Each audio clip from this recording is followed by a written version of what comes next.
जय सनातन धर्म की। प्रिय सनातनियों, आप सभी का स्वागत है हमारे इस कार्यक्रम में। सनातनियों, 30 मार्च 2025 का दिन हम सबके लिए बहुत महत्वपूर्ण रहने वाला है। इसलिए रहने वाला है क्योंकि इस दिन ग्रहों की परिस्थिति ही कुछ ऐसी बन रही है जो बहुत बड़ा परिवर्तन इस धरती पर एप्लीकेबल जरूर करवाएगी। ऐसे में मैंने आपसे कहा था कि इसका आकलन 7 अलग अलग ऊर्जाओं के लेवल पर होगा। आज इसका आकलन मैं जो आपको दे रहा हूं, ये हमारे जीवन पर इसका क्या प्रभाव होगा उसके आधार पर दे रहा हूं। सनातनियों, 30 मार्च 2025 को जो ग्रहों की परिस्थिति बनेगी, आपकी भी अपनी कुंडली के अंदर ये कहीं ना कहीं प्रभाव तो जरूर डालेगी। क्योंकि ऐसा नहीं होता कि ग्रहों की कोई परिस्थिति बने ब्रह्मांड में और वो गोचर होता है और गोचर का प्रभाव आपके जीवन पर ना पड़े, ऐसा संभव नहीं है। ऐसे में आपका जो लग्न है उसके आधार पर जहां भी 12 नंबर लिखा है, यानी मीन राशि जिस घर की भी बनती है, वहां पर इसका प्रभाव आपको देखने को मिलेगा और उस घर से संबंधित जो क्षेत्र होते हैं वो प्रभाव हमारे जीवन पर आएंगे। साधारण भाषा में ऐसे समझिए, अगर मेष लग्न है तो ये युति आपकी कुंडली के अंदर 12वें भाव में बन रही है। अगर कर्क लग्न है तो ये युति आपके 9वें भाव में बन रही है और यदि आपका मीन लग्न है तो ये युति आपके लग्न में बन रही है। एक बात को ध्यान से समझना, मैं यहां लग्न की बात कर रहा हूं, राशि की बात नहीं कर रहा हूं। यहां राशि एप्लीकेबल नहीं होगी, यहां लग्न एप्लीकेबल होगा। और लग्न ही क्यों एप्लीकेबल होगा, इस बात को भी समझ लीजिए। आपका चाहे घर 100 गज का हो, 200 गज का हो या 500 गज का हो, या कोई बड़ा महल ही क्यों ना हो, या छोटी सी कुटिया ही क्यों ना हो, एक दरवाजा होता है, मुख्य दरवाजा, उस जगह से बाहर निकलने का। ऐसा नहीं है कि महल है तो आप 10 तरीके से वहां से बाहर निकल सकते हैं। आपका एक मुख्य दरवाजा जरूर होता है जो आपके आने जाने के लिए प्रयोग होता है। आपकी कुटिया है छोटी सी तो भी उसमें एक दरवाजा होगा आने जाने के लिए। यानी कि आपका घर चाहे जितना बड़ा हो, लेकिन उसका एक मुख्य दरवाजा जरूर होता है जिससे आप आते और जाते हैं। ठीक उसी तरह से इस ब्रह्मांड के अंदर भी सूर्य समस्त ग्रहों को ऊर्जा देने वाला है। हमारी ऊर्जा का मुख्य स्रोत सूर्य ही है।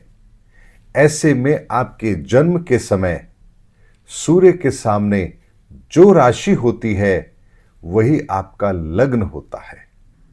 ऐसे में सूर्य से जो ऊर्जा सबसे पहले जिस राशि को मिल रही है वो आपका लग्न बनता है और उसी लग्न के द्वारा ही आपकी कुंडली के अंदर सारी ऊर्जाओं का डिस्ट्रीब्यूशन होता है। इसको ऐसे समझ लीजिए कि लग्न के द्वारा ही आपका व्यक्तित्व तय होता है। इस बात को आपको समझना पड़ेगा। राशि अलग चीज होती है। राशि आप कोई शुभ कार्य कर रहे हैं, पूजा पाठ कर रहे हैं, अनुष्ठान है, शुभ मुहूर्त निकालना है, आपको राशि की जरूरत पड़ेगी। वहां लग्न से काम नहीं चलेगा, वहां राशि आपको देखनी है। लेकिन कुंडली मिलान करना है आपको अपनी शादी के लिए तो आपकी राशि भी देखी जाएगी, आपका लग्न भी देखा जाएगा। लेकिन अगर जीवन के अंदर आपके स्थायी क्या प्रभाव पड़ेंगे, अगर ये बात आपको समझनी है तो आपको केवल और केवल लग्न पता होना चाहिए कि आपका लग्न क्या है। उसके आधार पर ही आपको फलादेश देखना चाहिए। ये बात मैंने आपको इसलिए बताई ताकि ये बात क्लियर हो जाए। नहीं तो आप कमेंट बॉक्स में लिखेंगे अजी हमारी तो ये राशि है, हमारे जीवन पर क्या प्रभाव होगा। बहुत से लोग होंगे पूछेंगे, फिर तो कोई कंफ्यूजन ना हो आपको, इसीलिए बता रहा हूं। अगर आपको आपका लग्न नहीं पता है तो पहले अपना लग्न पता कीजिए, उसके बाद में फिर वीडियो को आगे देखिए। आपके पास आपकी कुंडली नहीं है, कोई बात नहीं है, मैं जो समाधान बता रहा हूं वो कर लेना, आपको राहत मिल जाएगी। मेष लग्न यदि आपका है तो ये युति आपकी कुंडली के 12वें भाव में बनेगी। यानी 6 ग्रहों की युति आपकी कुंडली के अंदर 12वें भाव में बनेगी।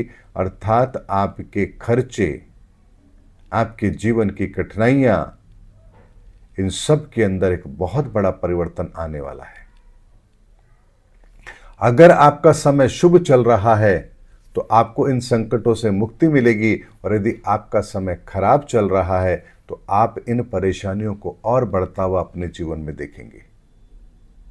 अप्रत्याशित खर्चों का बढ़ना, मानहानि का होना या अचानक से खर्चों में कंट्रोल हो जाना और मान सम्मान की प्राप्ति होना, ये दोनों तरह के फल आपको तब देखने को मिलेंगे यदि शुभ समय है तो शुभ फल, अशुभ समय है तो अशुभ फल।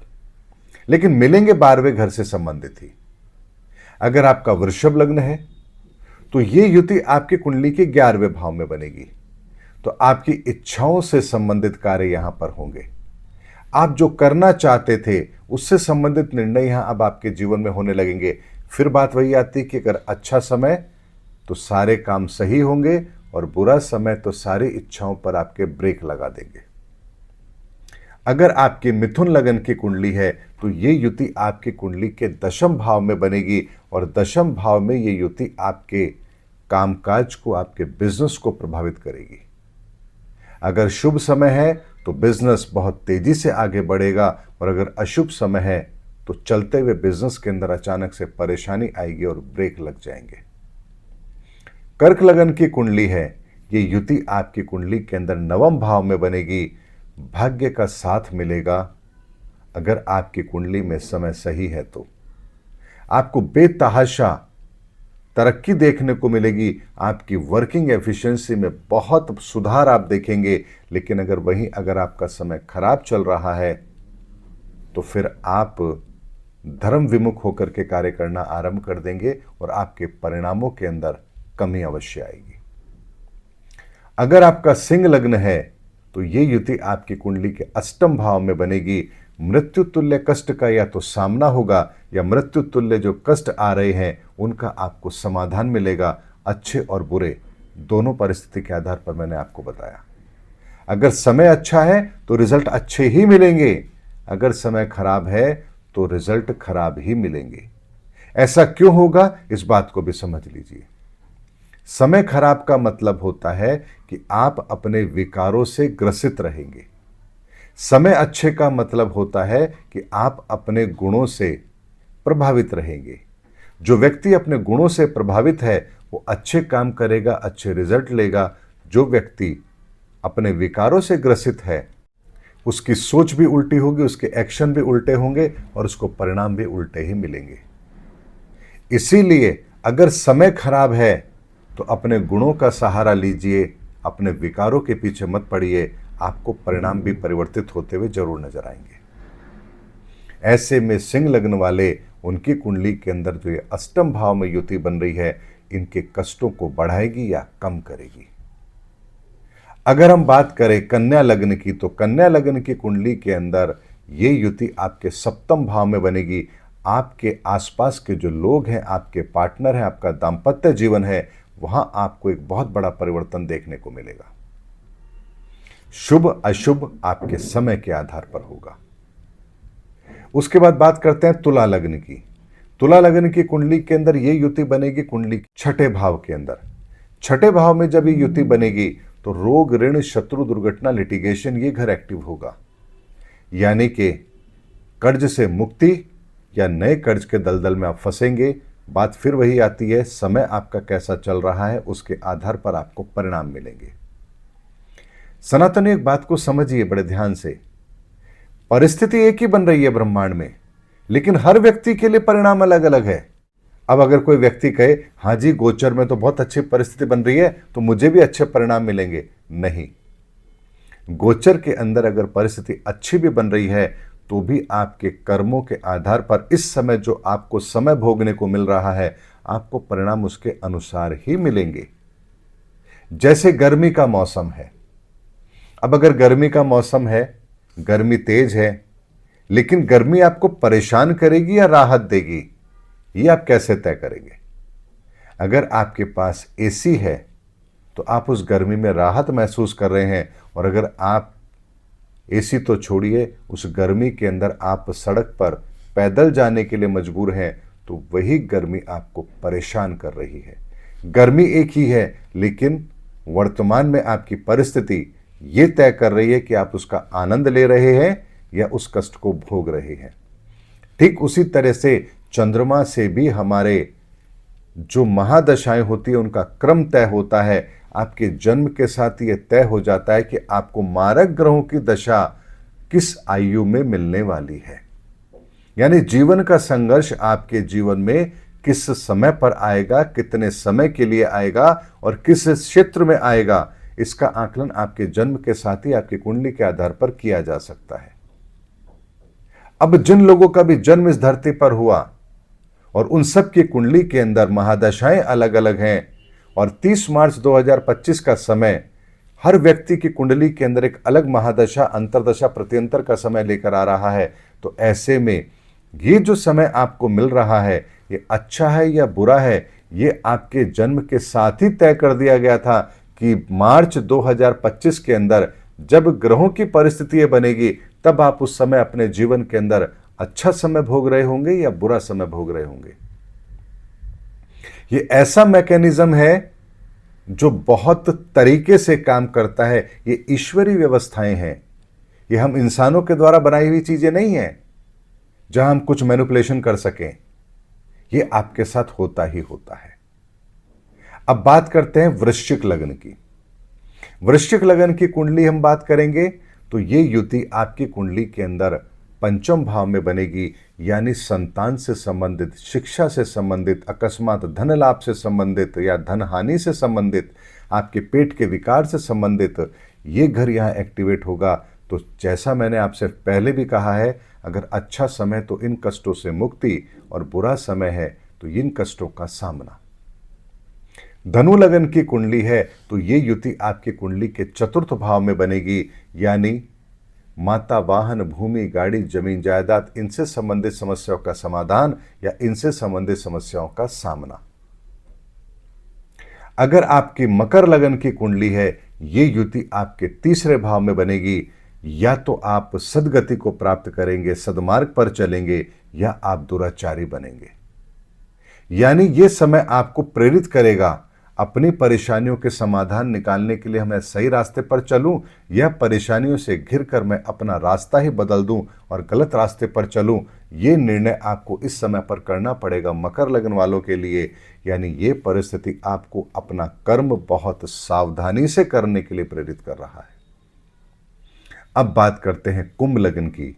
तो कुंभ लगन के व्यक्तियों के लिए ये युति कुंडली के अंदर आपके दूसरे भाव में बनेगी। दूसरे भाव का मतलब होता है धन, कुटुंब और वाणी। यानी आपका समय यदि सही चल रहा है तो धन से संबंधित, कुटुंब से संबंधित आपको समस्याओं का समाधान मिलेगा, और यदि आपका समय ठीक नहीं चल रहा है तो धन संबंधी समस्या आपको परेशान करेगी। कुटुंब के अंदर, परिवार के अंदर ऐसी परिस्थिति बनेगी जो आपको विचलित करे। आपकी वाणी भी आपका साथ नहीं देगी, यानी कहना कुछ और चाहते हैं लोग, मतलब कुछ और निकाल रहे हैं। और अगर मीन लगन की कुंडली है तो ये युति आपके लग्न में बनेगी, यानी आपका स्वयं का व्यक्तित्व या तो निखर करके आएगा या आप अपने व्यक्तित्व को ही दूषित कर लेंगे, क्योंकि ये युति 6 ग्रहों की बन रही है। 6 ग्रहों की युति है, कोई साधारण युति नहीं है। इसकी अगर डेप्थ में जाकर के हम इसकी कैलकुलेशन लगाएंगे तो एक लग्न के अंदर भी बहुत सारी डेप्थ में जाकर परिणामों को हम आइडेंटिफाई कर सकते हैं। लेकिन मैंने कहा ना, 12 राशियों के अंदर बैठे हुए लोग हैं, 144 तरह के कॉम्बिनेशन बनेंगे। उसमें भी हर ग्रह के आधार पर उसकी दृष्टि कहाँ पड़ रही है, उससे संबंधित परिणाम क्या मिलेंगे, आपकी महादशा कौन सी चल रही है, आपकी राशि का कॉम्बिनेशन क्या है, हर चीज का विश्लेषण करना एक वीडियो में संभव नहीं है। लेकिन मैंने आपको क्षेत्र बताया है कि इस क्षेत्र से संबंधित परिणाम ही आपके जीवन में घटित होंगे। इसलिए आप अपने लग्न के आधार पर उस जगह पर काम करना अभी से आरंभ कर दीजिए, ताकि अगर आपके जीवन में उस क्षेत्र से संबंधित परेशानी आए तो आपको उसका समाधान जरूर मिले। अब समाधान की अगर हम बात करें तो एक ही समाधान आपको करना है, और वो ये कि आपका जो लग्न है और जो आपके लग्नेश हैं उनकी नियमित पूजा करना आरंभ कर दीजिए। लग्नेश की पूजा कैसे होती है, कैसे की जाती है, ये मैंने अपने कई वीडियो में आपको बताया है। अगर लग्नेश हनुमान जी हैं तो हनुमान जी की पूजा कीजिए, यानी मेष लग्न और वृश्चिक लग्न। अगर बुद्ध प्रधान व्यक्ति हैं, यानी कि आपका लग्न मिथुन और कन्या है, तो आप भगवान गणपति की आराधना कीजिए। शनि प्रधान है तो शनि की आराधना कीजिए। सूर्य प्रधान है तो सूर्य की आराधना कीजिए। चंद्रमा प्रधान है तो शिव जी की पूजा कीजिए। और अगर शुक्र प्रधान है तो शुक्र यानी मां दुर्गा की पूजा कीजिए। ये आपको जरूर करना चाहिए। सनातनियों, 30 मार्च 2025 के गोचर का प्रभाव बहुत गहरा पड़ेगा। अब यही प्रभाव उन लोगों पर भी पड़ेगा जो उस दिन जन्म लेंगे। यानी 30 मार्च 2025 को भी तो इस धरती पर हजारों लोग पैदा होंगे, अलग अलग क्षेत्र में पैदा होंगे, अलग अलग देश में पैदा होंगे, अलग अलग लग्न में पैदा होंगे। तो वो कौन से स्थायी गुण लेकर के इस धरती पर आएंगे? वो आने वाले समय के अंदर, भविष्य के अंदर क्या काम करेंगे? किस योजना के तहत उनका जन्म हो रहा है? इस पर भी एक आकलन आपको जरूर दूंगा कि उस दिन पैदा होने वाले बच्चे किस तरह का भाग्य लेकर के आएंगे। उम्मीद करता हूं सनातनियों, ये 30 मार्च 2025 का जो गोचर है, इसकी एक एक डिटेल मैं आप लोगों को जरूर दूंगा। आप लोग अपने जीवन में अपने स्वयं के आने वाले कष्टों को व्यवस्थित कर पाए, आपको बेहतर मार्गदर्शन मिल पाए, यही मेरा उद्देश्य है और ये काम मैं आप लोगों के लिए कर रहा हूं। उम्मीद करता हूं सनातनियों, मेरा वीडियो आपको जरूर अच्छा लगा होगा। अगले वीडियो में आपसे फिर भेंट होगी। तब तक हमारे चैनल पर बने रहिए। जय हिंद, जय भारत, जय सनातन धर्म।